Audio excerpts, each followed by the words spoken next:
Hello student, मेरा नाम रवि पांचाल। आज हम इतिहास के चैप्टर 1 यूरोप में राष्ट्रवाद के बारे में पढ़ेंगे।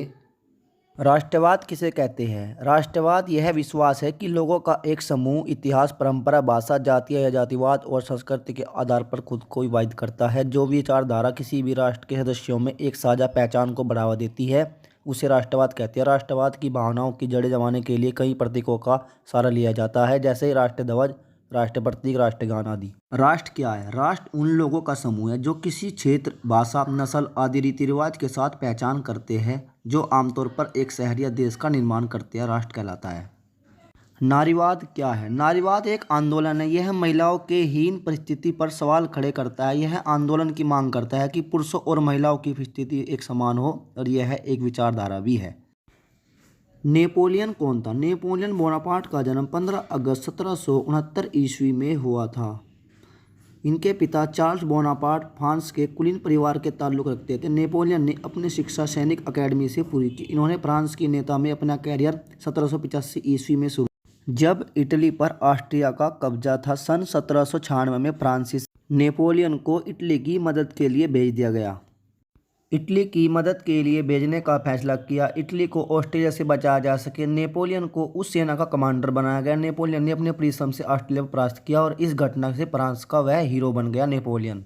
फ्रांस की क्रांति। फ्रांस के इतिहास की राजनीतिक और सामाजिक उथल पुथल एवं आमूल परिवर्तन की अवधि, जो 1789 से 1799 तक चली। बाद में नेपोलियन बोनापार्ट ने फ्रांसीसी साम्राज्य के विस्तार द्वारा कुछ अंश तक अपनी क्रांति को आगे बढ़ाया। वहाँ जब फ्रांस की क्रांति 1789 में आई तो वहाँ को राजा को हटा दिया गया है और जनता के शासन को लाया गया। 1789 में फ्रांस के एक जिसके संपूर्ण भूभाग पर पूरे फ्रांस के ऊपर एक निरंकुश राजा का शासन था, उस निरंकुश राजा का नाम लुई 16वां था। फ्रांसीसी क्रांति के कारण। सामाजिक कारण, राजनीतिक कारण। राजनीतिक कारण। 18वीं शताब्दी के दौरान फ्रांस निरंकुश राजशाही का केंद्र था। फ्रांसीसी राजाओं के पास असीमित शक्ति थी। उन्होंने खुद को ही ईश्वर प्रतिनिधि घोषित कर लुई 16वां और इस दृष्टिकोण का प्रतिपादक था। फ्रांसीसी राजाओं ने अदालत में खुद को शानदार और असाधारण रूप से व्यक्त कर लिया। उन्होंने असीमित शक्ति प्राप्त कर ली। उन्होंने अपने विषयों पर कोई ध्यान नहीं दिया। राजाओं ने अदालत में खुद को शानदार और असाधारण रूप से व्यक्त कर लिया। उन्होंने असीमित शक्ति प्राप्त की। उन्होंने अपने विषयों पर कुछ ध्यान नहीं दिया। बोरबोन राजवंश में लुई 16वां एक शक्तिशाली सम्राट था। वह एक कुशल परिश्रमी था।